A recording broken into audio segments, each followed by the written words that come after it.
गीता में अर्जुन कहता है करिष्ये वचनम तव, आप जो कहोगे, जैसे कहोगे, जब कहोगे, मैं तैयार हूं करने को। भगवान बोले देख ले, तैयार है? बोले हाँ बिल्कुल तैयार हूं। तो ठीक है, आप परीक्षा लेके देख लो। ठाकुर जी बोले ऐसे बोल के परीक्षा नहीं, ये तो समय आएगा तब लूंगा मैं। और एक दिन हुआ, भगवान ने अर्जुन का रथ हाँक रहे थे, अचानक से घोड़े रुक गए। तो अर्जुन ने पूछा ये घोड़े आगे क्यों नहीं बढ़ रहे हैं, आगे से बाणों की बौछार आ रही है। केशव मेरे रथ को आगे ले जाओ, मेरे रथ को बचाओ, देखो ये बाण मुझे छन्नी कर देंगे।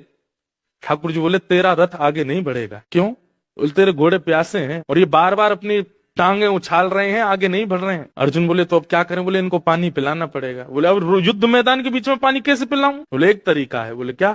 तेरा गांडीव धनुष जो है ना, इसमें इतनी शक्ति है कि इसमें अगर बाण भेदन करके पृथ्वी में दागे जाएं तो शायद 2 4 10 बाणों में जल का स्रोत आ जाएगा, और जल निकल के आ जाए, वही जल इन घोड़ों को पिला दो तो ये पी लेंगे, दोबारा इनको रथ में जोत करके और चल देंगे आगे। अर्जुन ने कहा एक बार मेरी तरफ देखना, आप बीच युद्ध मैदान में आप ये बात करने को कह रहे हो? बोले तो और क्या करें, पीछे जा नहीं सकते, इधर जा नहीं सकते, आगे जाएंगे तो मारे जाएंगे, अब यही है एक तरीका, नहीं तो खड़े रहो। ठाकुर जी ने तो हाथ से सारी लगाम छोड़ दी, बैठ गए। बोले अब तू देख ले क्या करना है। अर्जुन बोला केशव क्या करना है, आप आज्ञा करो। बोले नीचे उतरो, बाण चलाओ, पानी का स्रोत निकालो, घोड़ों को खोलो, पानी पिलाओ, दोबारा घोड़े लगा के बैठ जाओ।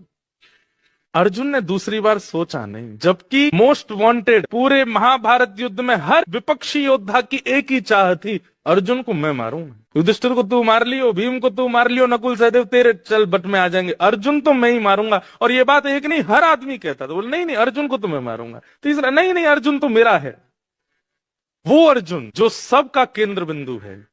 ठाकुर जी कहते हैं यही है, अब तो और कुछ तरीका नहीं है। तो अर्जुन ने भी दूसरी बार सोचा नहीं, तुरंत कूद पड़ा नीचे रथ से। जैसे ही बाण निकाल करके धनुष पर दाग करके पृथ्वी में भेदन करने लगा, जल का स्रोत निकाला, घोड़े खोल करके जल पिलाने लगा। इतने में ही ठाकुर जी समझ गए, अब अर्जुन तुझे कोई नहीं रोक सकता युद्ध जीतने से, क्योंकि तेरा विश्वास अटल है मुझ पर, तू मेरी कही बात पर दूसरा विचार नहीं करता।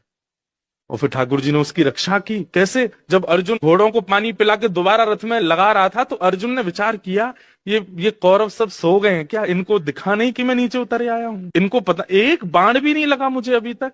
घोड़े बांधते जा रहा है और पीछे मुड़ करके जैसे ही कौरवों की तरफ देखा तो सब कौरव धनुष बाण ऐसे लिए, आंख खुली, मुख खुला हुआ है और बिल्कुल जैसे मूर्तिमंत स्टैचू की तरह खड़े, और सब देख अर्जुन को ही रहे हैं। अर्जुन बोला ये कैसी लीला है। और अब जाकर के जब अर्जुन ने अपने रथ के ऊपर बैठे हुए सारथी श्री कृष्ण को देखा, तो ठाकुर जी अभी तक तो द्वारिकाधीश बने बैठे थे, लेकिन अब मदन मोहन श्री वृंदावन चंद बनकर के जैसे ही खड़े हुए, ललित त्रिभंगी स्वरूप धारण किया था ठाकुर जी ने। इतने सुंदर लग रहे थे, इतने सुंदर लग रहे थे कि सारे कौरव अर्जुन को भूल गए, ठाकुर जी को देखने लगे, उनमें ही मोहित हो गए, अपनी ओर आकर्षित कर लिया सबको कि अर्जुन इतनी देर में सब काम कर ले। ये है विश्वास का प्रतिफल।